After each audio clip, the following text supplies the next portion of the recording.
I'm going to do the best I can to eliminate that weird sound that I can hear that you can't. I believe I've mixed it down and out, but my neighbors are getting their car washed in the alley here by one of those mobile services. So good on them for that. And that's nice. It does kind of annoying me, but it's, you know what? We all have our freedom to do the things that we need to do. And these are during loud noises time of day. So I should be able to be as loud as I want during my podcast, right? Yeah, well, these are the things that just happen. It's all good. Sometimes it's a landscaper. Sometimes it's carpet cleaners. Sometimes it's the thing. When we share these giant residences with a bunch of other people, these things happen. You get noise in the middle of the day, and that's okay. That's okay. I want to talk about mopping and sweeping and mopping. I want to talk about sweeping and mopping, and I guess the State of the Union. So let's go.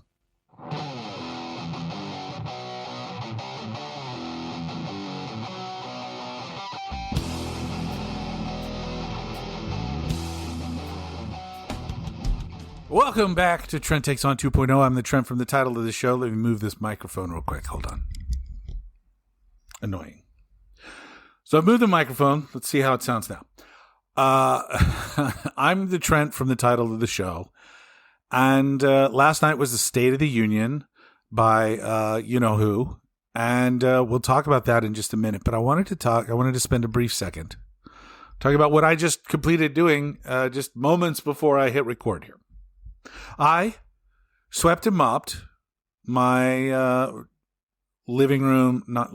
everything but the living room in the downstairs part of my apartment, which is kitchen, dining area, little music nook, the downstairs bathroom. I did that too.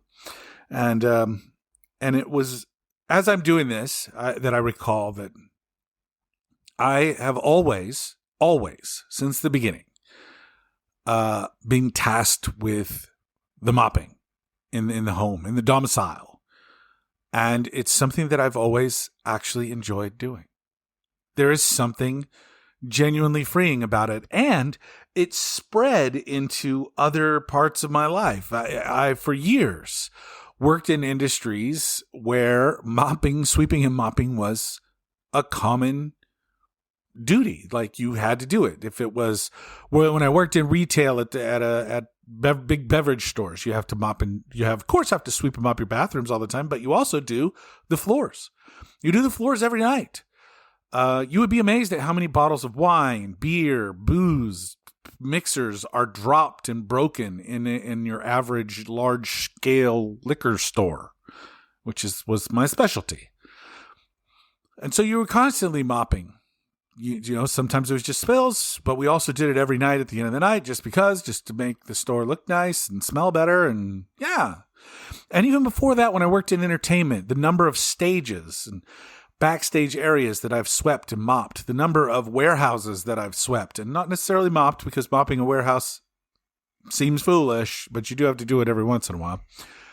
You do it when you sealed the place. I don't know. It's a long thing. But I've mopped a lot of floors in my life. And you know what? I've always enjoyed it. It is cleansing. And when you clean a floor, it's the dirtiest part of the world because, gravity insists it has to be. But there's something really great about a clean, glossy floor. So anyway, I just did that.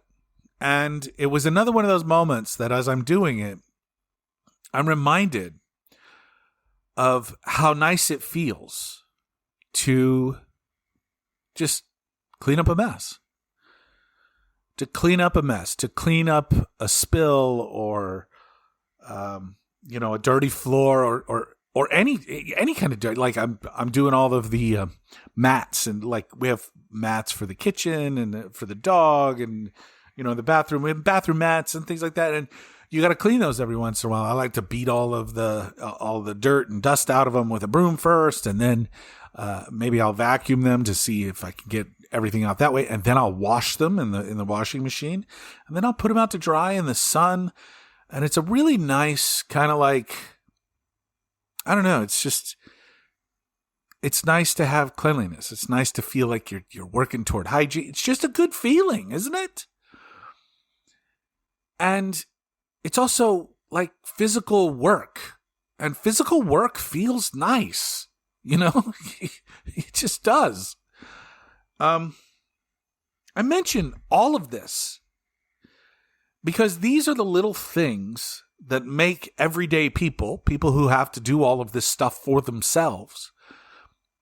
It's things that unite us. It's things that bring us together. It's things that we have in common. It's nice to have things in common with everybody. It's nice to have things like these guys washing these cars for a living. Like that's what they do for a living. Well, I got to wash my car too. I'm not going to pay someone else to do it because I kind of like doing it myself.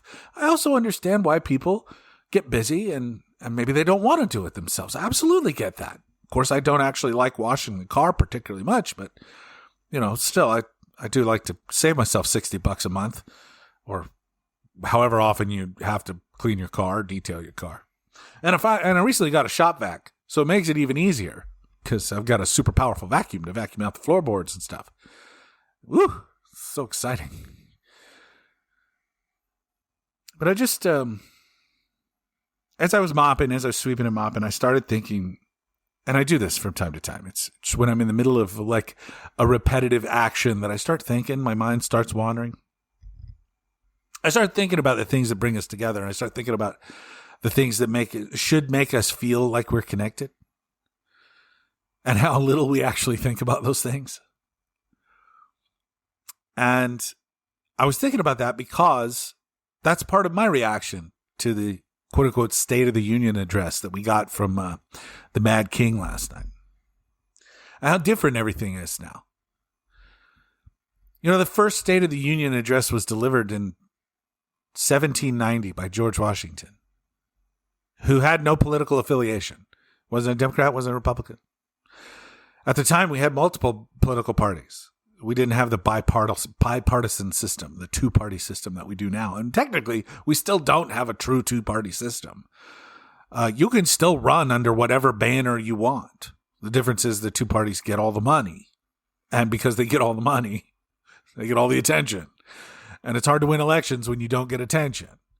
Now, there are a couple of guys up in the northeastern part of the United States who ran under the independent banner and won election. They're Angus King in Maine and Bernard Sanders, Bernie, in Vermont. Good guys, progressive guys. In fact, Angus King is a former Republican who dropped the Republican part because he no longer associated with the priorities or the policies of the Republican Party, and good on him for that.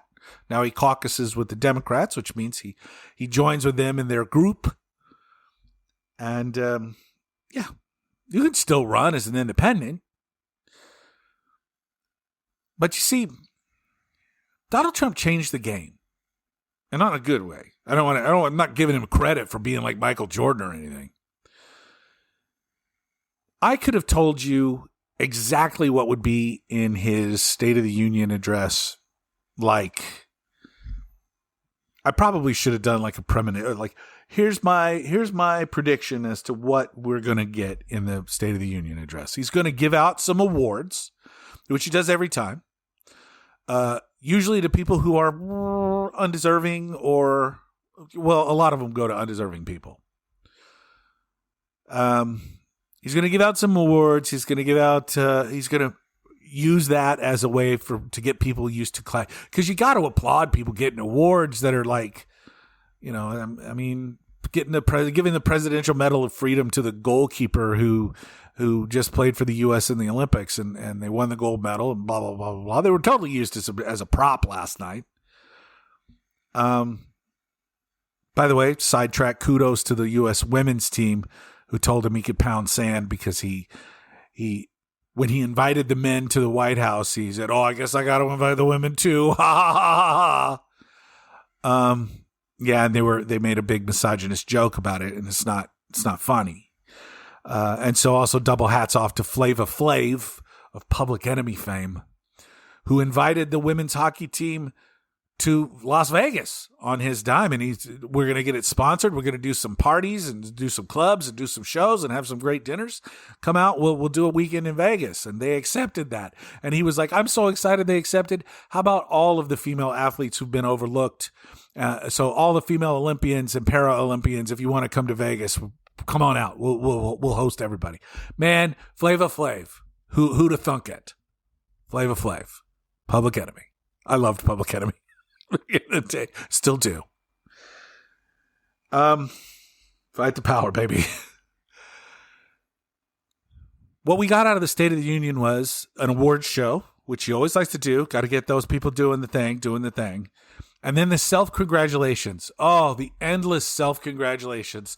All of the accomplishments that he's got to take credit for. Every accomplishment he's got to take credit for. And even some things that aren't actual accomplishments, he's got to take credit for that too. Like what he used the word lifting 2.4 million people off of food. He used the phrase food stamps. It's off of nutritional assistance. I know. Language is important.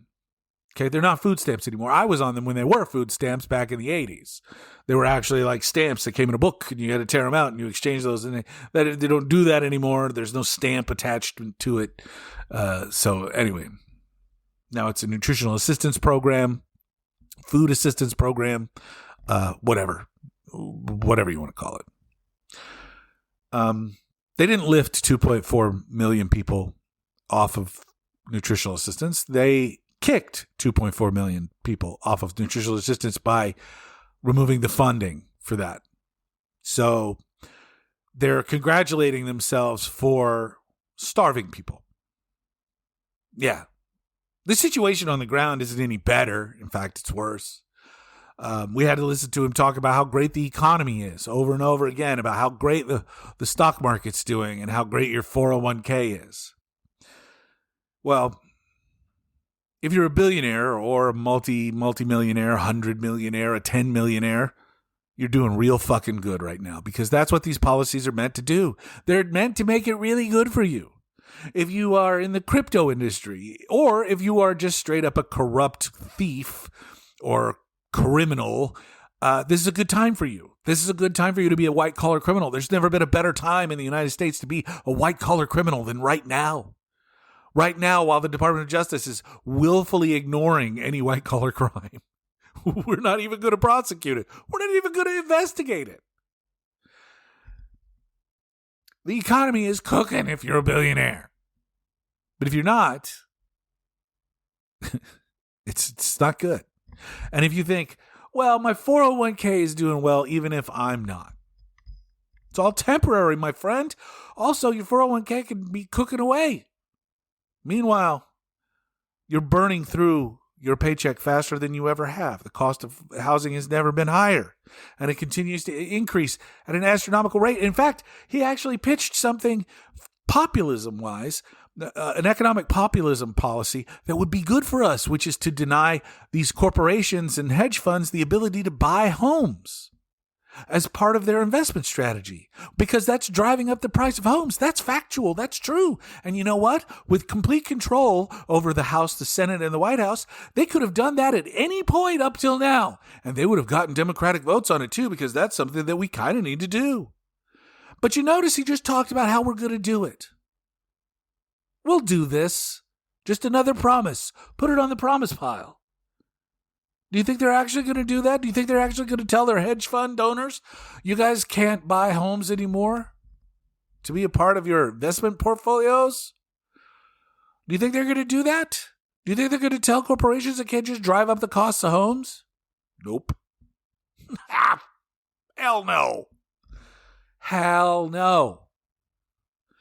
But he did talk about that, so I guess you got to give him, a cookie?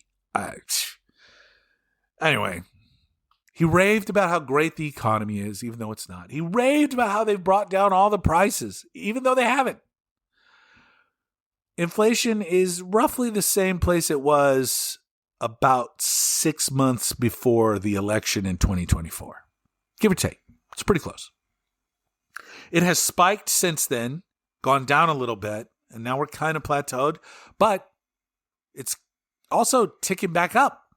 And when you talk about inflation, inflation is a rate of increase. That's what inflation is. Inflating. Think of it like a balloon. It's always being inflated. Or it's being deflated. Is there a deflation going on? No. That would be prices going down. We would be talking about deflation. Instead, we're talking about a stabilization of inflation rates. Prices continue to go up at the same rate that they have been going up. That's continued inflation. That's relatively normal. Relatively normal. There are a lot of reasons that inflation happens, but that's not important. It's really not important what's causing them. There are lots of things that cause them. Tariffs cause them. Tariffs cause us to cause goods to increase in price. It's just bottom line. That's what it does. It's a tax. It's an additional tax it's a sales tax. An additional tax you have to pay on goods and services will increase the price. That's just how it works, right? You know who pays those things? According to the latest study, 96% of the tariff increases have been paid by the United States the United States public. Oh, and by the way, the Supreme Court said just 2 days ago, no, that's not true, Friday. It came out on Friday, Thursday or Friday, about a week ago, that the tariffs were illegal and he can't do them anymore. So he just changed the way he does them. Still doing them. Didn't go back to Congress. Just changing the way we do them. Of course, the ones that he put on now, a 15% universal tariff on anything brought into the United States, 15% more expensive now because Donald Trump says so. He gets to do that for 150 days, after which time he can't do that again. Yeah. He could go to Congress. They control Congress. Why not go? If your ideas are so fucking good, go in there and prove to the Congress that they're that good, and we'll let you do it. That's how it's supposed to work. Mad King stuff. Mad King stuff. You do what I tell you to do. Okay. That's not how democracies work, but details. He talked about his economy being great. It's not. It's not great for all of us down here who are sweeping and mopping, if you know what I mean. Listen to that callback. Hayatala! Tie it all together, baby! It's not good for those of us that aren't trading stocks actively. It's not good for those of us who are not white-collar criminals laundering money through cryptocurrency. It's not good for us who are owning parts of Kalshi and Polymarket. They're betting on non-sports endeavors. I guarantee that a whole bunch of White House staffers made a whole lot of money yesterday betting that the State of the Union address would actually be under 2 hours because they sent all of these rumors out about he was going to go for a 3-hour speech. And then they jumped on Kalshi or Polymarket and they put a bunch of bets down on, it's going to be under. And you know they cashed out on that because they know the truth. I'll tell you the truth here in a second. I could have told you exactly what Donald Trump's speech would have been. Lies. First of all, a whole lot of self-congratulations for shit that he didn't do. Arsonists being congratulated for putting out fires that they set. In some cases. His fake, I solved 8 wars claim. It's more like 3.5, and the 3 that he solved were not exactly like huge deals. Yeah. What a joke. This guy's a joke. A bunch of self-congratulations for shit he didn't do, shit he doesn't deserve credit for. A bunch of lies about how great things are. They're not. A bunch of, oh my God, I forgot about this part. A bunch of stories, anecdotal stories about poor U.S. citizens who have been the victims of immigrant crime. I don't know where are the people who've been the victims of citizen crime. There's a whole bunch more of those. Immigrants commit crimes, both regular and violent, at a much lower rate than U.S.-born citizens. Fact. Yet immigrants are the reason that your life is trash, because that's how fascism works. We demonize the other. We demonize the people who aren't, quote unquote, like us. And that's where we start. That's where it starts. You open the door to making hatred easy by just people with darker colored skin. They're the enemy. They're not like us. Hate them, hate, blah, blah, blah, hate. They're the reason that you're not successful, because they're taking from you. Take. And it's all bullshit. It's all bullshit. The people who are taking from you are the ultra rich. I can't speak to the validity of this stat. Can't do it. But some nonprofit groups put this out there that if all American wealth were distributed evenly, every person would have $471,000 some dollars. So every couple in the United States would have $1 million if all wealth were to be distributed equally. It's a pretty crazy stat, isn't it? I can't speak to the veracity of it, but I got to be honest, kind of sounds right. There are 100 billionaires. Several of them. There's never been more billionaires in this country than there are right now. By a lot. A lot.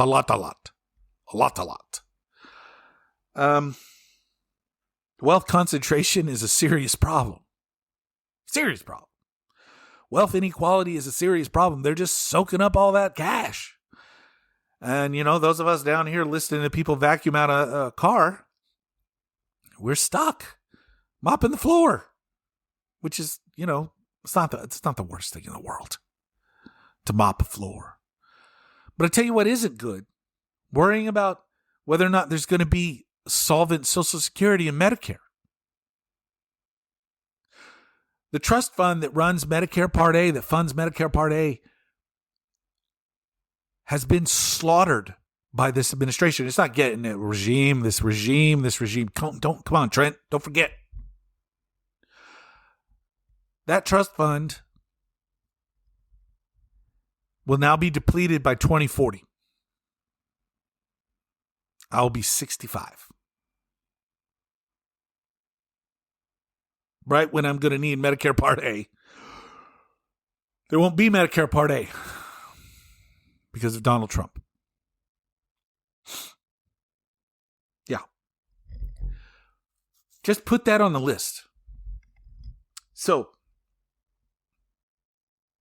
I want to point out a couple things.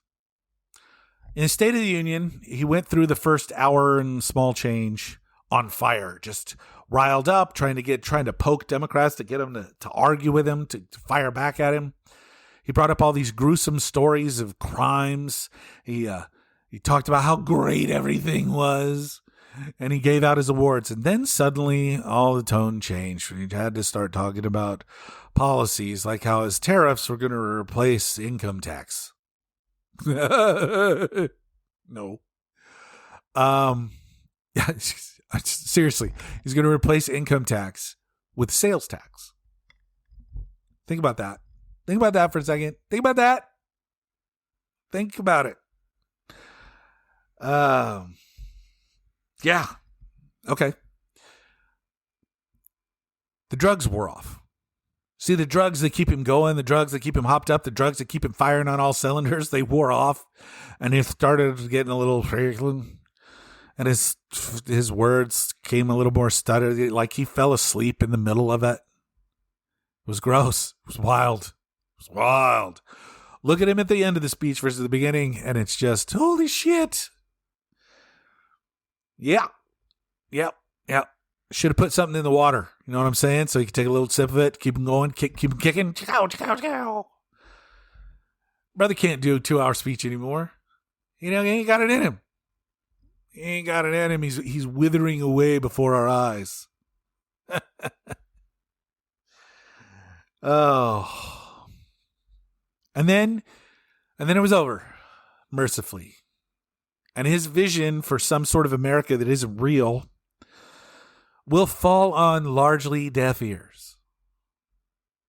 Ain't nobody believes any of that shit. It's not true. Besides that, if you think about who's going to watch this, there's going to be two audiences that watch this thing. People who are watching it because they know how full of shit he is, and they want to see how disgusting he can be. That's actually a big chunk of the audience. Many of us, and I'm including myself in this, actually boycotted the event. I had to watch snippets afterwards. And then there are the true believers. The true believers who will believe absolutely anything that comes out of this crazy person's mouth. Fuck you, see. That's the 36% that seem like they'll never abandon him no matter what. No matter what. We are totally on board. Those people will watch because, when the cult leader speaks, you have to, pay attention. And then there's going to be a big chunk of us who watch because, F this guy.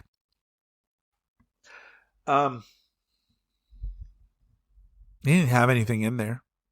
There was nothing to run on, except I'm putting tariffs back in place. Tariffs. This isn't going to go well. They know they're about to get their asses kicked in the midterms. That's why they're trying so hard to pass the SAVE Act, which I've pointed out will affect Republicans just as bad as it will affect Democrats. Yeah. Okay, just whatever you feel like you need to do there, super guy. We're going to tie it up in court and get an injunction against it. And it's a poll tax. Won't last. Doesn't matter. You're screwed, man. Because here's the thing about democracy.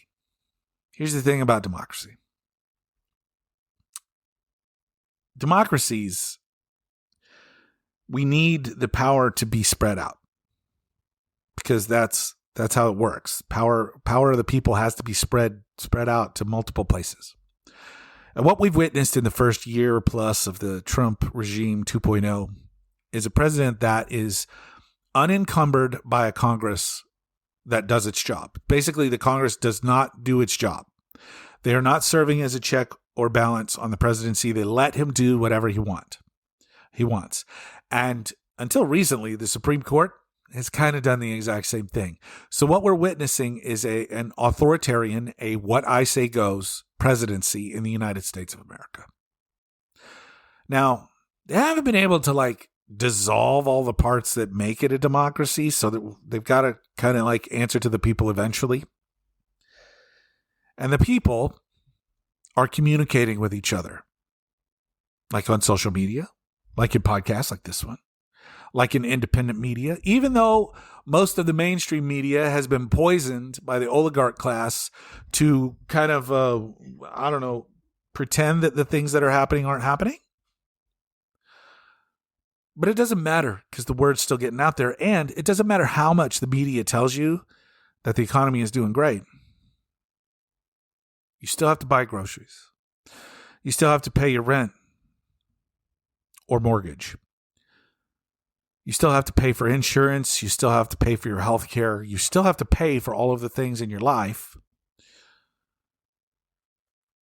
that you need to live. And you still work for a place that is talking about layoffs. You still work for a place that has done layoffs. You still work for a place that has not given out big raises this year. You still work for a place that has a hiring freeze.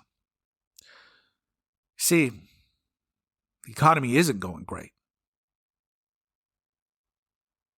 After revisions to last year's numbers, our economy added about 180,000 jobs all year. That's it. Yeah, that's it. When we're used to adding about 100,000 jobs a month, that's what we did in 2025. For the last year of the Biden presidency, we averaged 112,000 jobs per month. Now we're down to 12,000 per month, give or take. 12 and a half. See, this is unsustainable. The economy needs to grow. Our GDP is dramatically down. And if the economy doesn't grow, We're no longer going to be at full employment. And with inflation the way it is and continues to rise, and they're not doing anything to change any of that, we're going to hit what's called stagflation, which is where you have high inflation and high unemployment. That's when the misery really starts. And we're on the verge of it now, if we're not already seeing it. Hyperinflation is around the corner because these economic policies are making the dollar weak too. This is so bad. This combination of economic factors is so bad. Everything I learn about it makes it worse. And unless somebody stands up to this fool, he's going to drive this entire economy directly into the ditch, which is where it's been headed for a long time, ever since he took over and started fucking around with things. See, we're being led by a buffoon in the wrong direction.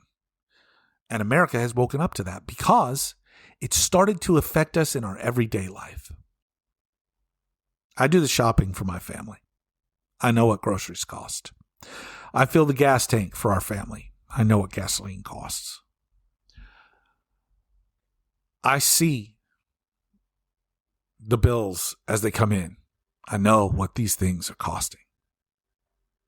My wife has everything set up for auto pay. But, you still have to pay attention to it.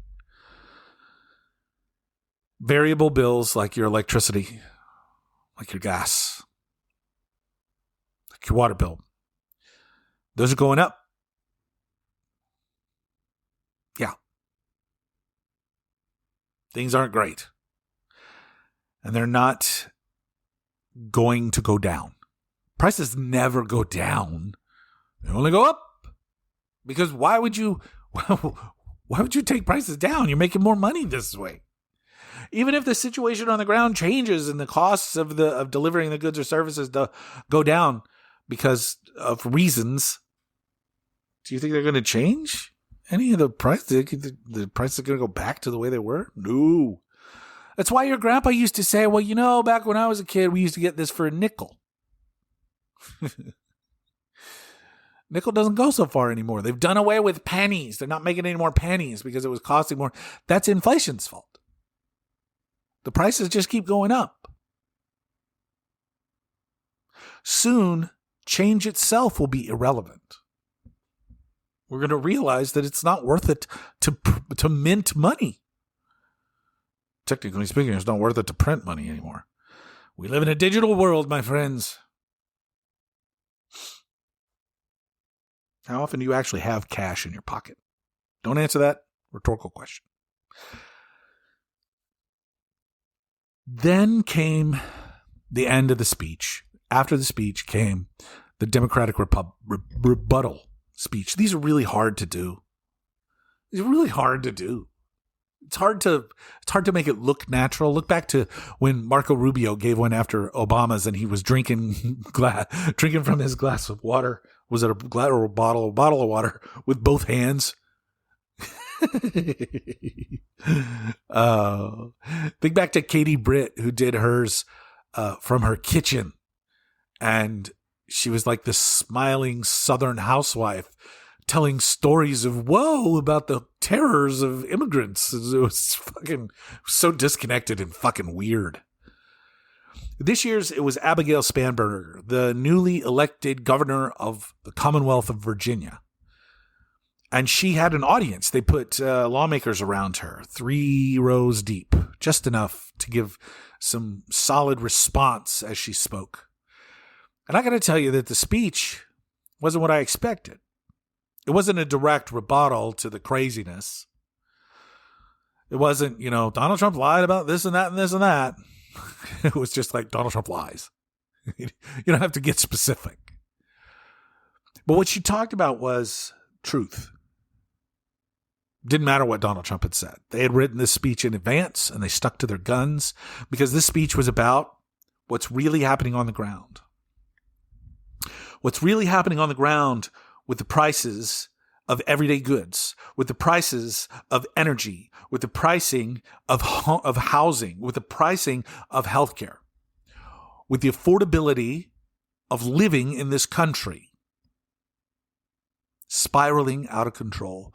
And this regime, she said administration, I say regime, didn't do anything to stop it, didn't do anything to tamp it down. In fact, they did everything they could to increase the rate at which affordability affected us all.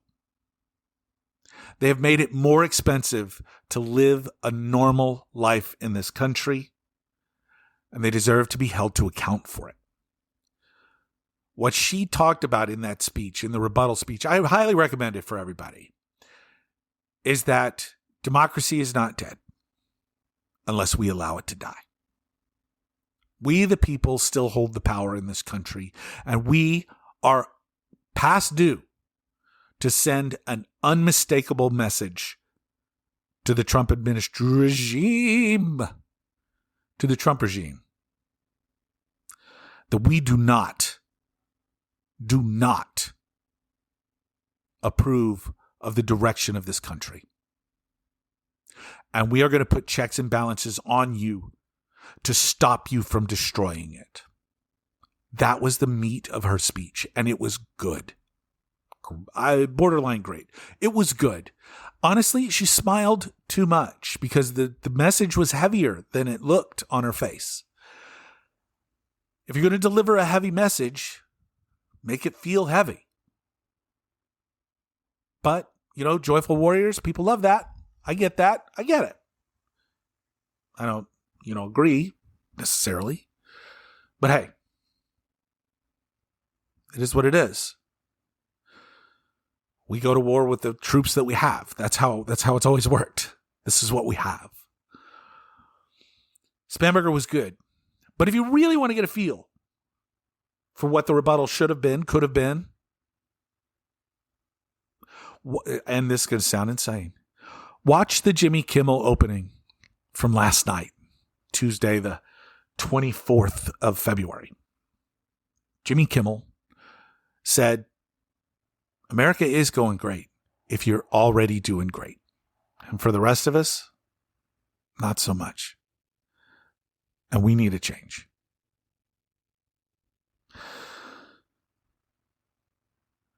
Midterms are right around the corner. Primaries have already started in multiple places. And one more thing that wasn't discussed was another set of special elections for retiring people, for people who got promoted in Pennsylvania, in Maine, across the United States. And in every one of those situations, Democrats won. Again, yesterday. Holding the Pennsylvania House, holding the Maine House. Overperforming again. Because that's how we win. Winning over independents, winning over the people who haven't voted yet, winning over people who've never voted before. And the strength of the Democratic coalition, that's how you win. It ain't easy being a Dem. It ain't easy being the opposition party. It wasn't easy being the party in power when Joe Biden was in charge because Joe was too kind to a Republican Party that has left empathy and kindness behind. We tried so hard to work with them on everything. An incredible infrastructure bill that has been torn to shreds by Donald Trump and the Republicans in this regime. In this Congress. And we need control back so that we can find out what is the deal with all this corruption, the wild corruption, the wild abuse of power, the cover-ups, the Epstein files, Kash Patel flying all over creation on a jet on our dime. Why? Because he feels like it. That's not what the fucking FBI director is supposed to do. You weren't even qualified for the job to begin with, and then you do a shitty job on top of that, and you flaunt it in our faces. Partying with the U.S. men's hockey team, his bros, with the boys. No, No FBI director has ever done this shit. Think about how fucking crazy that was. The U.S. Olympic hockey team wins a gold medal, and who is there to celebrate with them but the director of the Federal Bureau of Investigation? Are you fucking crazy? That's not supposed to happen. Holy shit. We really are in the dumbest possible timeline.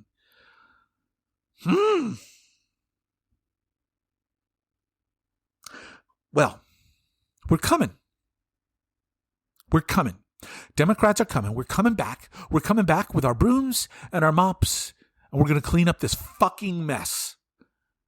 Because that's what we do.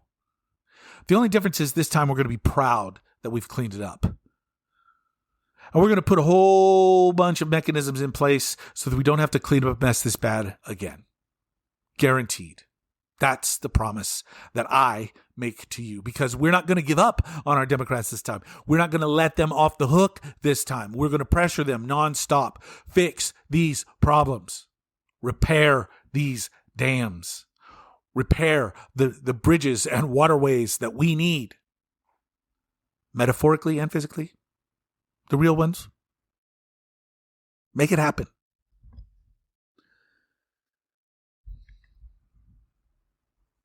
And you guys, just like me, are going to be there harping on them to get it done.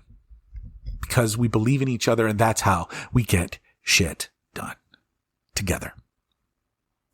All right? That's going to do it for me. So I'm going to go out, Blaze of Glory style, saying thank you so very much for being on this journey with me. I appreciate you every single day. Thank you. Also, I didn't bring my whistle out again. Damn it. I was going to jiggle my whistle this week. Keep those whistles on you. Buy those whistles. Keep those whistles. Buy some extra whistles. They're not expensive. Yet. I have a feeling they're all made overseas and they're all going to get tariffed. And share me with a friend, okay? I appreciate you all so, so very much. Whistles, share Trent. That's all I can ask for. I'll be back before you know it, hopefully Friday. Thank you for being with me.